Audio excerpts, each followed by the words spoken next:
Hello and welcome to the show. We start this week's first episode on GTA 5 with Small Man getting unbelievably lucky during a stunt race. Normally if you get hit mid-air in one of those loops you're going to have a really bad time, but managed to get punted onto the second. Lost a couple of places, but still, that's so lucky. Pileup up next on Wreckfest is racing around one of the oval circuits. Now, they're carrying quite a lot of speed, and as a bus is having an argument with the car, they're carrying more speed over the jump, managed to land on said bus. Problem is, the bus has rolled on its side, and the sand raily thing is stuck.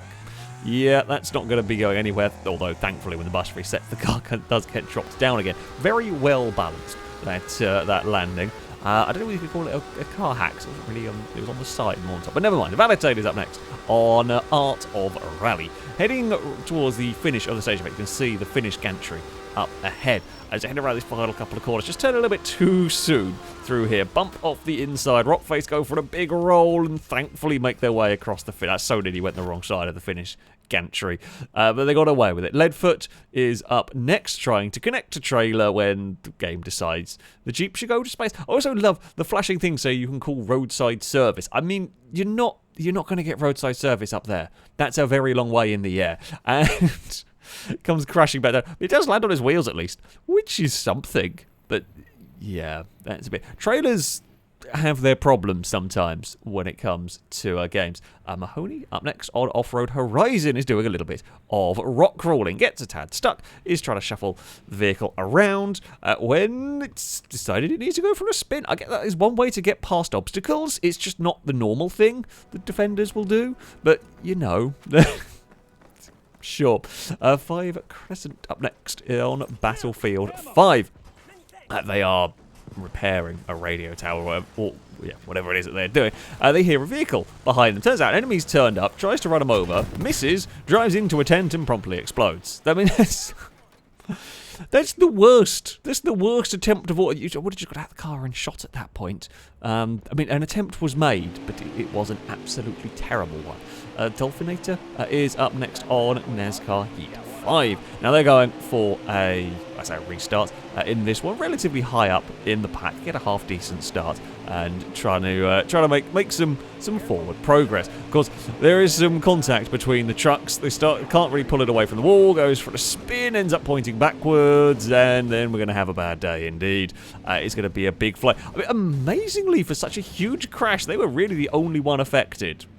I definitely think after all of that, a pit would probably be a good idea, not gonna lie. Juicy Spices is up next on Euro Truck Simulator 2. Now, they're just driving along, minding their own business. You know, everything is going fairly well. As I head onto a roundabout, admittedly they are going rather fast onto said roundabout, the police car in front decides to brake check a truck. I mean, it's not gone great, but I don't quite know why the police car is stopped completely there. It just gave up driving. Douglas is up next on BeamNG Drive, doing a lap of the Nurburgring. Now, many things can go wrong at the Nurburgring. It is a very, very challenging circuit. What goes wrong for this car is a little bit unexpected. As it's going over some crests, the back end gets loose, and then we're going to go for a grip roll. And then we're going to have a very big accident. Rolling off of curbs, kind of normal. Grip rolling, less normal, but that's what the slick-tired car around here with a little bit too much speed would end up doing, and it's a very big crash. And now we are on to iRacing, tackling the Road America circuit, where, I mean, things go a little bit wrong for the MX-5s here. I do appreciate the black and orange paint, though. There's always a good colour combination. Either way, the car on the inside gets a little bit of a slide on, and then there's a slight lag bubble. I don't know if I quite realised cars were escaping. It was a little bit of a clumsy accident that led to an absolutely huge shunt for the Jeff Gordon-style car that we were following. Yeah. It's just a touch clumsy, but that's what can happen at fast places. Calvin Tola also, what starts off as a small accident, has some bad outcomes on Assetto Corsa here.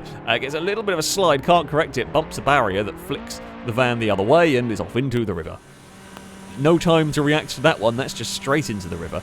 Citro is up next, also on Assetto Corsa. Now they're doing some high speed, very high speed running around these it's like Tokyo highways. The car ahead just doesn't get it slowed down in time, and that's wrecked. That's having a lot of spins, and the wheels came off of it. Car we're riding on board, it does get it all under control. The other one, it disconnects at the end. Who knows? It's probably gone off to space. Yeah, you don't want to miss your braking points at that sort of speed. That is for sure. And finally, we have a 2-stroke for me on Assetto Corsa, racing around Le Mans when the AI have done something very weird. So the AI were working on the first lap, and then on the second lap, they've all stopped. And I mean, they've all just stopped. And it's not like they've all stopped in one place.